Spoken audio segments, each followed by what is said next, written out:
When my husband, Ethan, looked me in the eyes and said, "It was only emotional. Nothing physical ever happened," I wanted to believe him. After 12 years of marriage, 2 kids, and countless promises about honesty, I convinced myself that maybe emotional cheating was something we could survive. Looking back, I should have trusted my instincts instead of his excuses. It started with late nights at the office. Ethan worked in IT for a logistics company, and overtime wasn't unusual. But suddenly, every week seemed to have a critical system update. He came home smelling like expensive perfume that definitely wasn't mine. When I asked about it, he laughed. "Sarah from HR hugs everyone," he said casually. "You're reading way too much into it." Then came the password changes. His phone, which had always been left on the kitchen counter, was suddenly glued to his hand. Face down at dinner. Face down while watching TV. Even face down when charging overnight. Whenever a notification appeared, he'd smile without realizing it. That smile hurt more than I could explain. One evening I asked him directly, "Is there someone else?" He sighed dramatically, as if I were the unreasonable one. "I've been talking to someone at work. She's going through a divorce. We've gotten close." My stomach dropped. "So you're having an affair?" "No." "You just admitted. It's emotional, okay?" He interrupted. "We've texted. We've talked. We connect. But nothing physical has happened. I swear." He apologized for crossing boundaries. He admitted he enjoyed the attention. He promised to cut contact. He even cried. Against my better judgment, I believed him. For the next month, things seemed better. He came home on time. We had family dinners.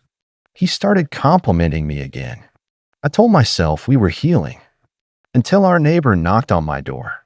"Hey," Mark said awkwardly. "I think someone keeps parking in your driveway when you're not home." "What do you mean?"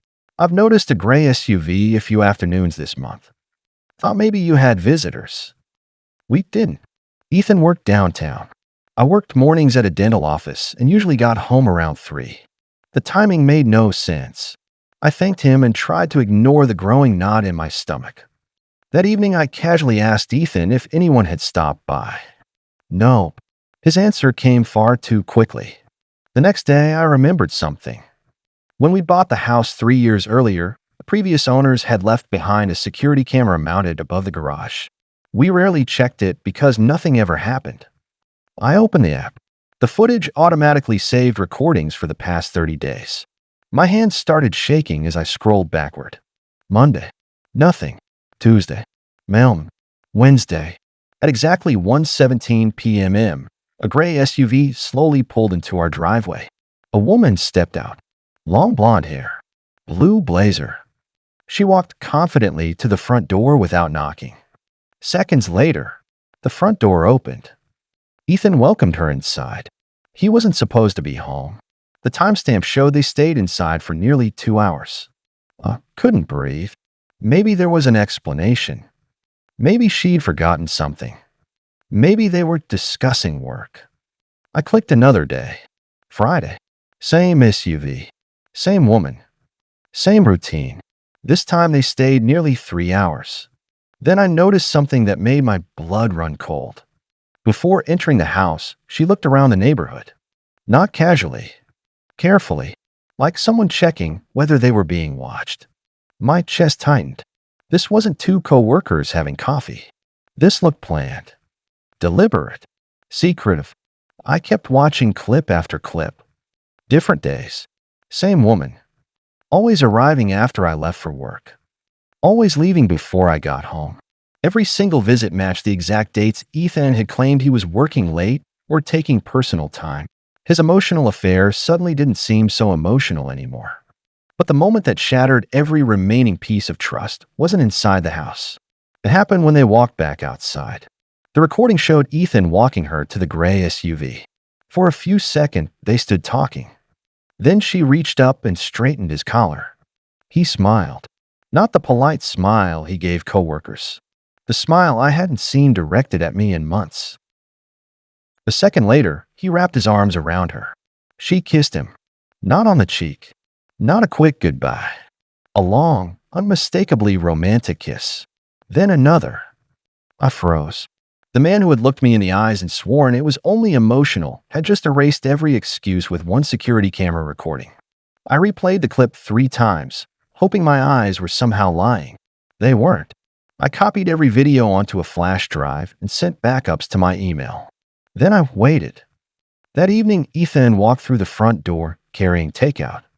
"I thought we'd have a nice dinner together," he said cheerfully. I almost laughed. Instead, I calmly asked him to sit down. "We need to talk." His face immediately changed. "What about?" I slid my laptop across the table and pressed play. The driveway appeared on the screen. The gray SUV. The woman. His expression drained of color before the kiss even happened. He reached for the laptop. I closed it first. So I asked quietly, still only emotional. He buried his face in his hands. "It wasn't what you think. I actually laughed that time. I just watched you kiss her. It only happened a few times. So now we're counting." He tried every excuse imaginable. "We were confused. I didn't want to hurt you. I was going to end it. It didn't mean anything." Each sentence sounded more ridiculous than the last. Finally, he admitted the truth. The affair had started emotionally. Then it became physical several weeks later. He hadn't confessed because he thought telling me it was only emotional would be easier for me to forgive.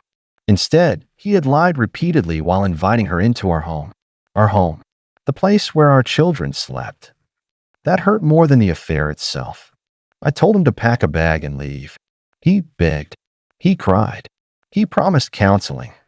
He said he'd block her immediately. But trust isn't destroyed by one mistake.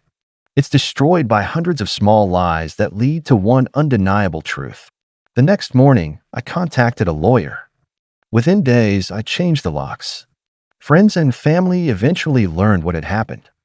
Several of Ethan's co-workers reached out privately. Apparently, the relationship wasn't exactly a secret at the office. People assumed I already knew.